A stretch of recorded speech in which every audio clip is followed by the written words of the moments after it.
Hello, romance book lovers. Welcome to Tales from the Heart. I'm Jenna Harte, and each week I post new episodes from my stories of crime and passion. Right now, we're listening to With This Ring, I Thee Kill, Book 3 of the Valentine Mysteries. This week is Episode 2, Chapter 2, where we find out what is going on with Tess's engagement ring. Now, if you'd like to read along or get ahead in the story, you can get With This Ring, I Thee Kill from your favorite ebook retailer or buying direct from me. Now, With This Ring, I Thee Kill's the third book in the series. So if you missed book 1, Deadly Valentine, you can listen by checking earlier episode postings. Or if you'd like to read it, you can get Deadly Valentine for free at my website, jennaharte.com. Now, book 2, Old Flames Never Die, is available also in earlier episodes postings or at your favorite ebook retailer, or again, you can get it for less through my shop. Now, Tales from the Heart is posted to podcast platforms and YouTube each week. These episodes are edited to censor out intimate content. So if you'd like to have a version that includes those spicier bits, plus get early access, behind the scenes information about the stories, bonus content, and more, please join me over at Ream Stories. You can learn more at reamstories.com/Jenna Harte. Now, never miss the mystery or the romance by hitting the subscribe button. And remember that all the details and links you might need are just a click away in the description. Now, snuggle up, get comfy, and enjoy the show. Chapter 2. By the time the police arrived, hauled Tim away, and took Jack's and Tess's statement, Tess was more than ready for a cup of coffee. Jack suggested they go to Cosmos, a wonderfully southern diner located in Jefferson Tavern's historic district. Tess loved Cosmos, but knew it was the type of place she could only eat at once a year. Any more than that, the risk of heart disease rose significantly. The air was grueling, wet, and hot as they parked and walked to the historic section of Jefferson Street. The street had been closed to cars for many years when the city council determined it had potential as a tourist hotspot. While the buildings were nearly 300 years old, most of the shops and restaurants reflected a more modern society. The street was flanked by the city police department on one end and hotel on the other. Tess took in the street performers and vendors as they made their way up the street. They gave the area an eclectic feel, reminiscent of her hometown of San Francisco. Hey, Tess said as they neared the midway point. Feinstein's is up here, so Cosmos was just a ploy to speak to Mr. Feinstein? More like killing two birds with one stone. I'm hungry for food and information. Clever. He grinned. I'm glad you think so. As they neared the jewelry shop, they noticed a large crowd. Is he having a sale? Tess asked. If he is, I'm asking for a refund on the sale amount. As they came to the edge of the crowd, Tess craned her head to see what was going on. Instead of a sale or street performer, she saw several men dressed in dark blue. Cops. Uh-oh, what's going on? Jack asked an observer. Not sure. Someone broke into Feinstein's, but nothing was taken. Nothing. Tess looked through the windows and saw Daniel in the store. If he was there, that meant someone was dead.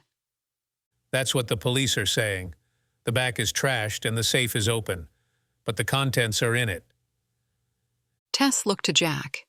His concerned expression suggested he was thinking the same thing she was. The robbers were after something specific, like maybe her ring. Daniel is in there. She hoped Jack would understand what that meant, so she didn't need to blurt the word murder out loud in the crowd. They say Mr. Feinstein's in there too. Murdered, said the bystander. She felt Jack stiffen next to her. He squeezed her hand, drawing her away from the crowd and up the street. He pulled the ring off her finger and put it in his pocket. What are you doing? I don't want you to be a target, and clearly that ring is more than just something a couple two-bit thieves are trying to steal. I thought you said they wouldn't be back.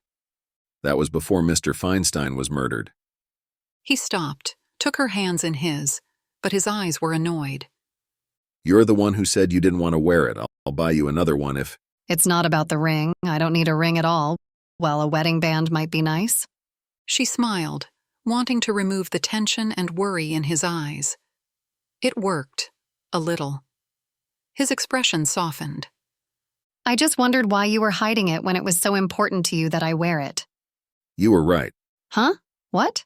Can you say that again? He rolled his eyes. You were right. That wasn't so hard, was it? She grinned at him. Excruciating. He took her hand again and led her towards Cosmos. I suppose we need to talk to Daniel. It won't be long before the news of our incident will be linked to this, so I'm sure he'll find us. Why don't you text him, let him know we'll be at Cosmos. They had just gotten their orange juice and ordered their meal when Daniel strode towards their table. At one time, most of Jefferson Tavern who knew him expected that he'd be the one marrying Tess. While she cared deeply for Daniel and his family, their relationship would never have been more than friendship. Weird text, He said. until Officer Jones informed me of what happened at your house this morning. We figured you'd want to talk to us. Tess moved over to make room for Daniel in the booth. And maybe you could let us know what the hell is going on. Jack added. You first. Daniel sat next to Tess. 2 goons showed up pretending to be insurance investigators. They wanted to know about the ring I bought. Jack hesitated and glanced at Tess. She was confused until she realized that he was concerned about Daniel's feelings about their engagement. He deserved to know they were engaged before hearing about the ring.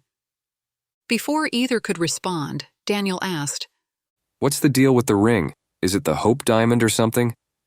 The Hope Diamond is a necklace at the Smithsonian. Tess said. Daniel gave her an annoyed glare. I know that. What's special about this ring? We don't know. Jack said. I was hoping Mr. Feinstein could tell us. Mr. Feinstein can't tell you anything now. Jack shook his head. Then just as quickly he looked up. What about the kid that works for him? Ricky, I think. He's the one who sold me the ring.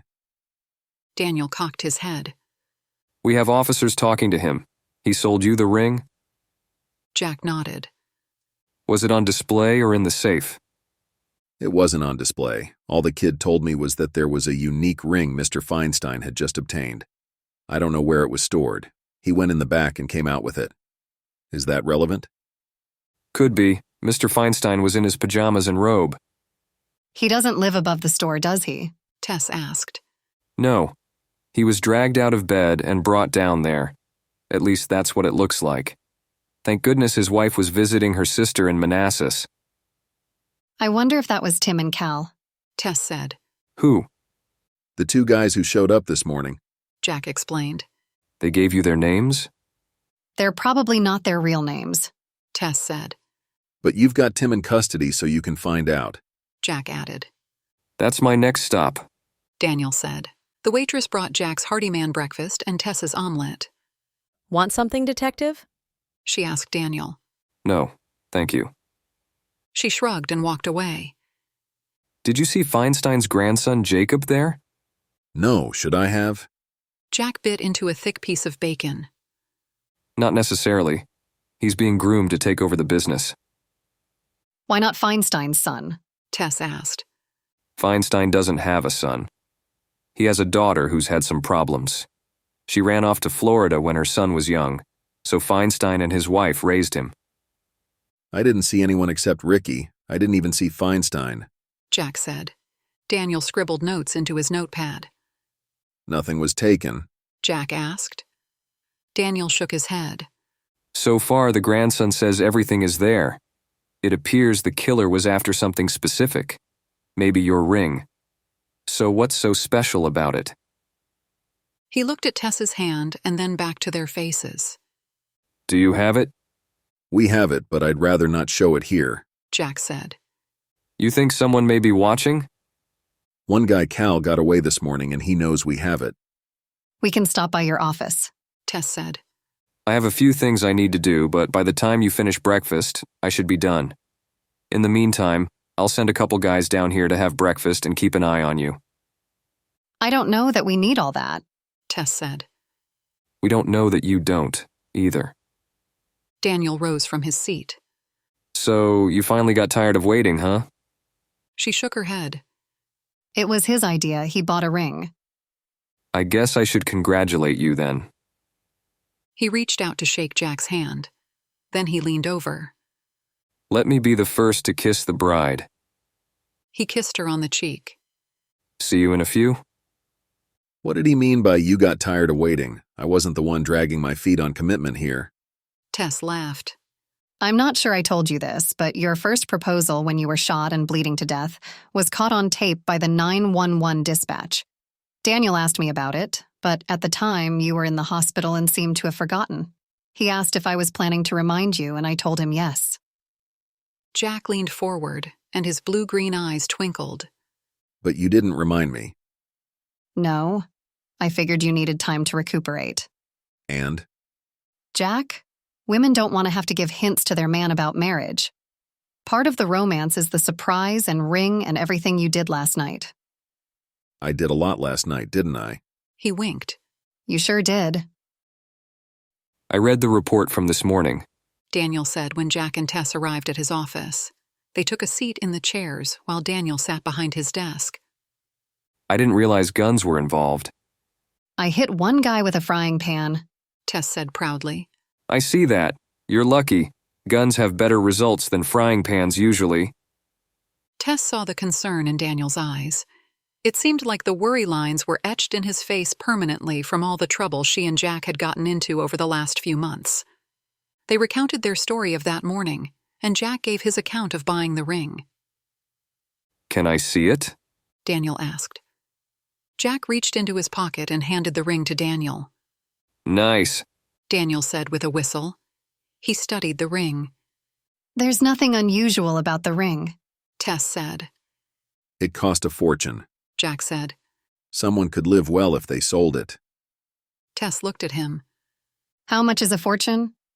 I can't tell you, a lot. A lot like the cost of a used car or a lot like the GNP of a small country? Tess studied him. Jack wasn't frivolous with his money, but it sounded like her splurged on her ring. Somewhere in the middle. Is it old? Daniel asked, interrupting them. I was hoping Mr. Feinstein would be able to tell us more about it.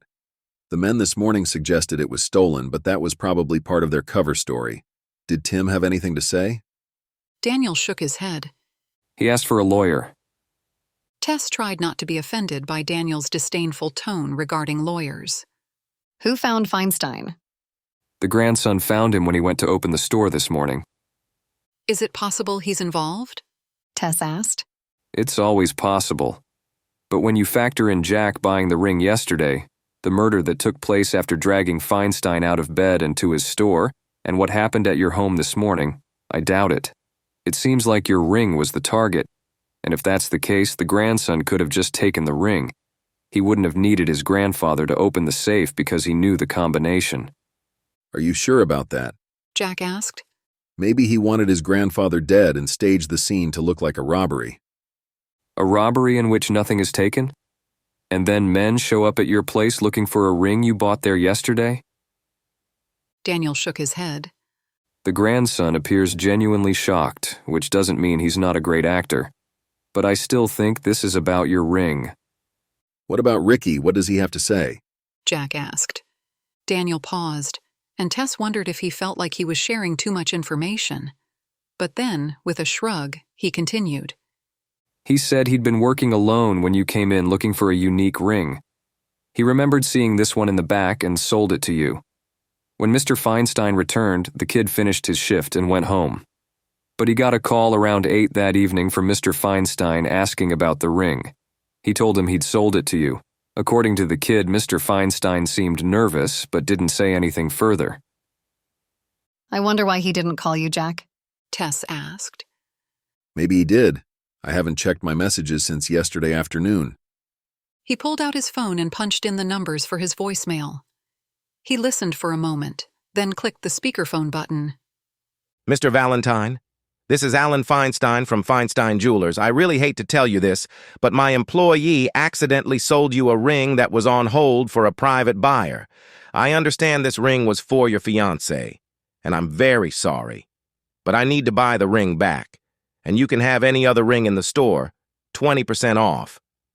He sounds agitated. Tess said. I'd be too if I were dealing with those goons. Jack clicked off the voicemail.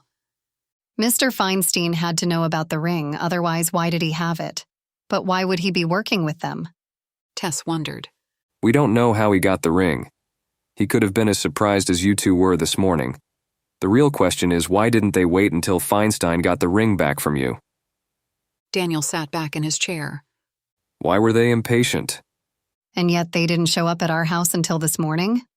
Tess said. Why didn't they come last night? I got the impression that Tim was the brains behind the operation. Cal's the one who pulled the gun when he realized I was lying to him. Tim wasn't happy about it. So you think Tim was going to try and con the ring from you, but Cal got impatient? Daniel asked. Jack nodded. Maybe Cal got impatient with Mr. Feinstein, too. I guess that's what I've got to find out. Can I take pictures of the ring? Sure, I'm locking it up once we leave here. Jack said. Daniel took a digital camera out of the drawer of his desk. Standing, he placed the ring on white paper and snapped a few pictures.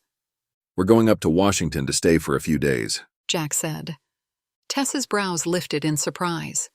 It was the first she'd heard of this plan. You're well known enough that I think they can find you there. Daniel set the camera aside and handed the ring back to Jack. Yes, but I have better security there. Right. Daniel shook his head. How do you two manage to get involved in 3 murder investigations in 6 months? Doesn't it worry you that you two together attract danger? Daniel spoke to both of them, but was looking at Jack. Tess waved his comment away. It's a fluke. It's not like we're going to always get into these situations. Have you told Mom and Dad about you two? Daniel asked. Not officially. Maybe we can stop by before heading north, she said to Jack. He nodded, but looked distracted. What about the senator? Daniel asked Jack. Jack sighed. I need to tell Cora first. Daniel nodded.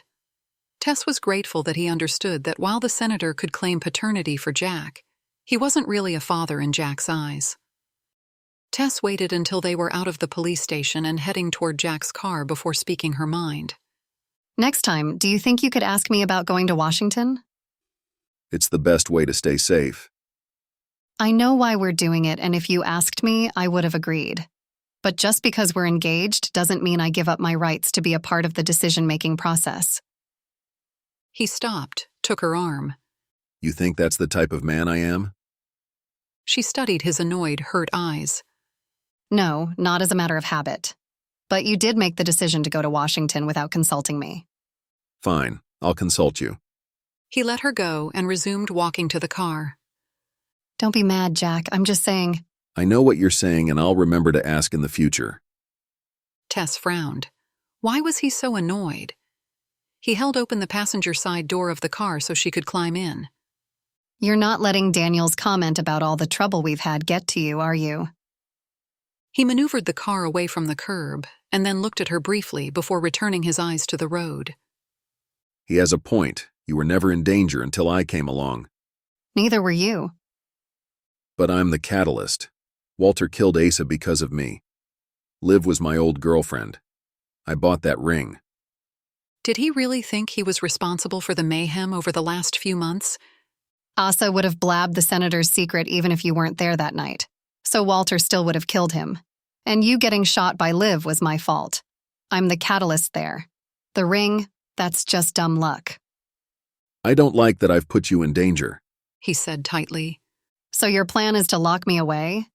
His knuckles whitened as he gripped the wheel of his electric sports car and mumbled expletives. You're not taking this seriously. And you're being too serious. That's a change. She laughed at the role reversal. His lips twitch upward, but not quite enough to suggest he'd stopped brooding over their predicament. I don't think you know what losing you would do to me. I know absolutely what losing me would do.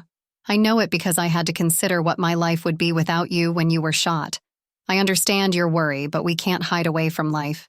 You of all people know that. Despite losing his parents, Jack didn't retreat from the world. Instead, he learned to grab life. It was one of the many things she admired about him. He kept his eyes on the road. She decided to drop the conversation and let him brood. Jack was one of the most amiable, happy-go-lucky men she knew. There were times when she needed him to be serious, but he wouldn't be. Like the time he was being interrogated for murder and could only think about taking her out for ice cream. But on occasion he got angry and he could brood with the best of the tall, dark, and handsome. Then just as fast as the mood came on, it would be gone. She wasn't sure how he managed it. Usually her funks lingered.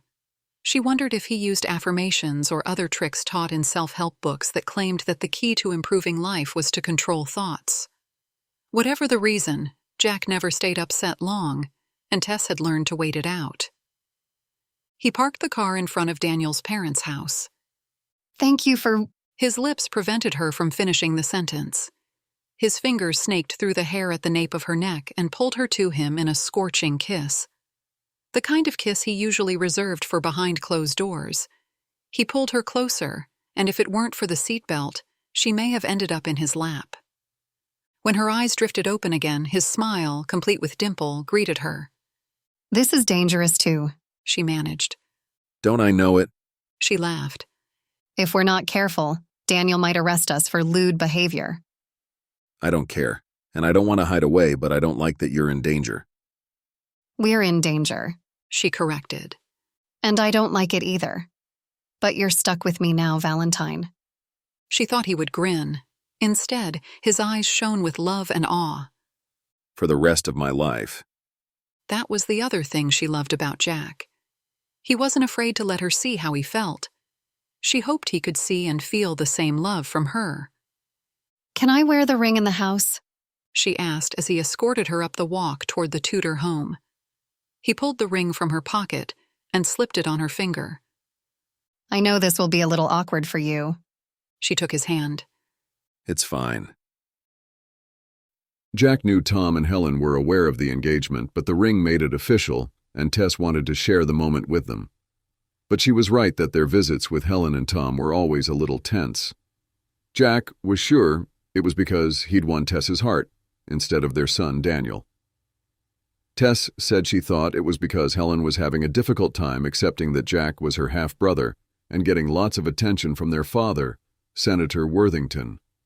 Whatever the reason, Jack would endure it because he knew how much they meant to Tess and how much Tess meant to them. In many ways, Tom and Helen would be his surrogate parents-in-law, so he needed to learn to get along with them. He decided his task was much easier than Tess's, who had to deal with his grandmother Cora. The visit went as Jack expected it would. Tom and Helen were happy for Tess. They oohed and awed over the ring. He wondered what they'd think when they learned the ring was at the center of a murder and attempted robbery. Thank you for that, Tess said when they were back in the car. It was my pleasure. He lifted her hand to his lips, kissing her knuckles. I guess I should give this back to you. Tess slid the ring off her finger. She studied it before handing it back to him. I wonder what is so special about it. Jack had been wondering the same thing.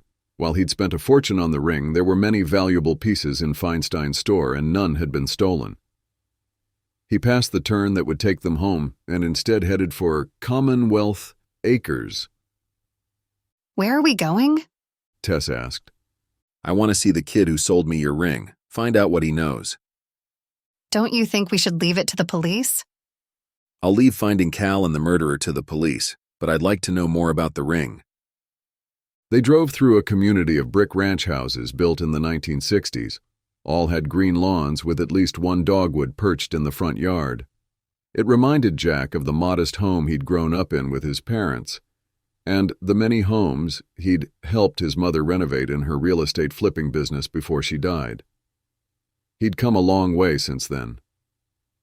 He must live with his parents. Jack pulled up to the curb. I doubt selling jewelry part-time can pay for a house. How do you know where he lives? Internet and GPS. He pointed to the GPS on the car's panel. They got out of the car and walked together up the tidy path to the house. Jack could hear a radio playing as he knocked on the door. Yes? An older woman wearing lavender polyester pants with bright floral shirt and matching blazer answered the door. Jack wondered how she could endure the outfit in the sweltering heat until the blast of air-conditioned air hit him. Hi, is Ricky Schiffer here? He asked.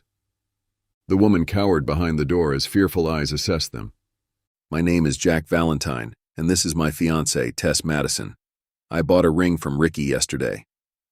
You shouldn't be here. Her eyes darted back and forth as if she expected the boogeyman to jump out at any time. You'll just bring us trouble.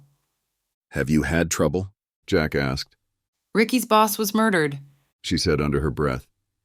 Yes, we were just at the shop. Has anyone else come by? Jack asked. Just the police. They say we'll be all right, but you never know. We don't want trouble. She started to push the door closed. I just want to ask Ricky a few questions about the ring, and then we'll leave. Jack insisted. Who is it, Mima? Jack recognized Ricky as he came to the door. Don't leave him on the doorstep, jeez. Reluctantly, Ricky's grandmother let Jack and Tess in.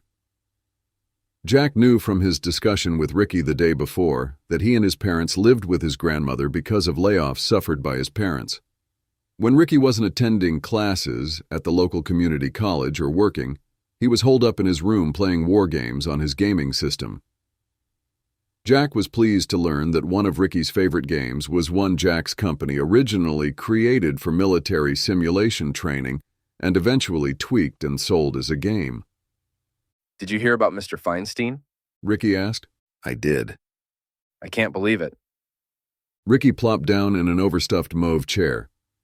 They said nothing was taken. Why would they rob the place and not take anything? You've spoken to the police? Jack sat next to Tess on the plastic-covered floral couch. Ricky nodded. Yeah, they showed up here earlier. Scared my Mima to death. Ricky lowered his voice. I've gotten in trouble with the law a few times. Jack leaned forward. Haven't we all? Ricky grinned, and then his smile faded. Poor Mr. Feinstein, though. I don't know why they had to kill him. Did the police ask you about the ring you sold me? The ring? No, why? They probably didn't know about the ring when they came by. Tess said to Jack. Know what? The grandmother demanded. She'd shut all the curtains in the living room and looked like at any minute she'd heave Ricky over her shoulder and run for her life. We think they were after the ring you sold me, Jack explained. Why? Ricky asked again. I was hoping you might know. Ricky scratched his head. To me, it was just a ring. It fit what you said you wanted. Why wasn't it displayed with the other? Jack asked. It had just come in. Ricky stopped. Actually, it may have come from an auction. Auction? Ricky nodded. Yeah, Mr. Feinstein sometimes bought old pieces from auctions. Was there any paperwork on the ring? Tess asked. Probably, if it was from an auction. But all I saw was a paper with a price. Tess leaned forward. What price was that? The price doesn't matter. Jack cut Tess off. She didn't need to know the price.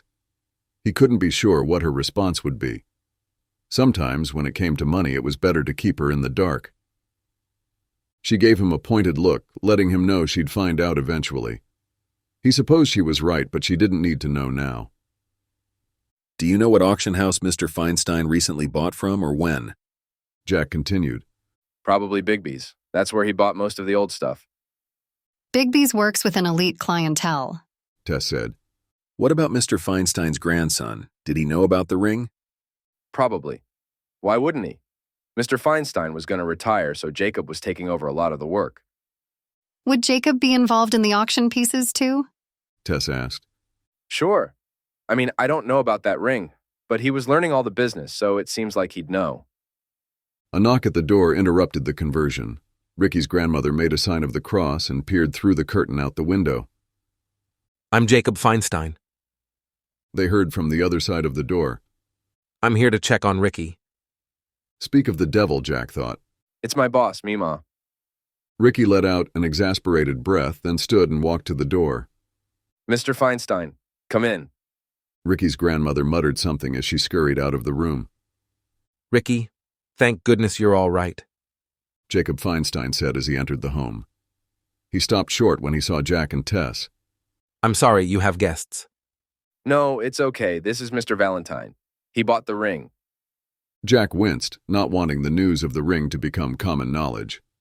We're sorry for your loss. Jacob's expression was a mixture of grief and confusion. Thank you. But what ring? The one the cops think the robber was looking for last night. Ricky said. Jacob sank down into the chair Ricky occupied minutes before. Nothing was missing. I was just there. The blue heart ring. I think Mr. Feinstein, your grandfather, got it. We didn't have a piece like that. Jacob insisted. We did. I sold it to Mr. Valentine yesterday. Ricky looked at Jack as if he wanted confirmation, but Jack didn't know all the players in the game and didn't want to give anything away that would put him and Tess in more danger. Do you have it? Can I see it? Jacob asked. Jack shook his head. Under the circumstances, I put it in a safe place. Yes, of course. Jacob shook his head, looking lost. So they killed him for a ring? The police didn't say anything. I don't think they knew at the time. Tess said. We think whoever broke into your jewelry shop last night came by our home this morning. Jack rested his hand on Tess's thigh, hoping she'd understand that he wanted her not to say too much. Why? Why kill him? Jacob ran his fingers through his hair. He would have done anything they asked. It makes no sense. We're very sorry, Tess said. Jacob looked to Ricky. You haven't had any trouble, have you? I was worried because I knew you worked yesterday. No. That's good. Jacob turned back to Jack. I'm sorry about all this. I'll need to go through our paperwork, I guess. I don't know about any ring or new acquisitions. I was out for a few days visiting my mother in Florida, so I'm not up to date on the inventory. Did your grandfather tell you about his purchases? Jack asked. I thought so. He wanted to retire, so I was learning the business. Jacob paused. I suppose he could have picked up some items for private buyers that I didn't know about. But why would someone kill him for something like that? Where would he have gotten a ring like that? Ricky thinks maybe Mr. Feinstein got it from Bigby's. Tess said. Bigby's. I doubt it. Mr. Feinstein used to get old jewelry from him. Ricky said. Yes, at one time. But my grandfather stopped buying from there several months ago. Did something happen between them? Jack asked. My grandfather would say yes. There were rumors that some auction items were going missing, like someone was snatching them and selling them on the side without paying the owners. Why would that cause your grandfather to stop buying? Was he afraid he was buying stolen goods? Tess asked. Jacob shook his head. No, he just made it a point to stay away from people he felt fell short of his ideals. Jack looked at Tess, who shrugged. He was afraid to be judged by the company he keeps? I don't know about that. My grandfather refused to do business with Mr. Bigby, but he still had drinks with him at the club sometimes. I think he felt Mr. Bigby should fire the person who was stealing. Who was that? Tess asked. Diane Kramer. She's been with Mr. Bigby a long time and pretty much runs the place.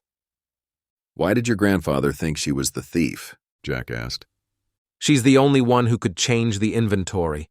Mr. Bigby is getting older and wouldn't notice.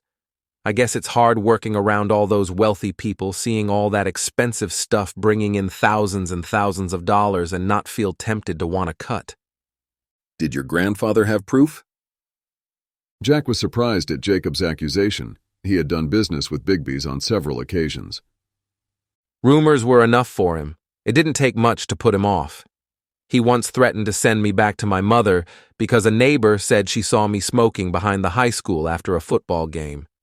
He had my mom arrested when he caught her smoking pot.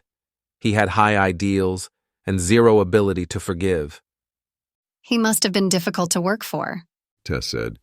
He was all right once you knew the best way to deal with him. Jacob looked toward Ricky, who nodded in agreement. So you're not sure where he could have gotten the ring? Jack wanted to get back to the purpose of their visit.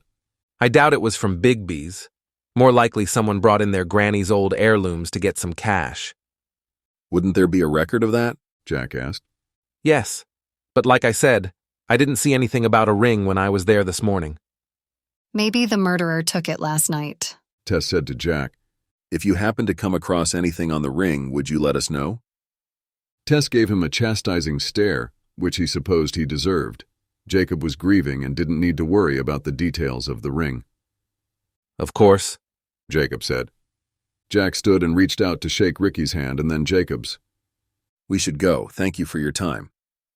Sure. I hope the police find out who did this. Ricky walked with Jack and Tess to the door. We do too. Tess said. Kind of a bummer way to start an engagement. No kidding, Jack thought. Thank you so much for listening to this episode of Tales from the Heart. I hope that you enjoyed it and that you will be back to find out what happens next. Will Jack and Tess continue to investigate the origins of the ring? Now remember, you can listen to full uncensored episodes over at reamstories.com/Jenna Harte. Just click the follow button and then select With This Ring I Thee Kill audio cover for all the episodes. Now, if you'd like to read along or get ahead in the story, you can get With This Ring I Thee Kill from your favorite ebook retailer, or, of course, you can save by buying it direct from me. All the details and links you might need are just a click away in the description. Now, don't miss the next episode. Hit the subscribe button so that you'll know when it's posted. Thank you again for listening, and until next time, this is Jenna Harte wishing you peace, love, and happily ever after.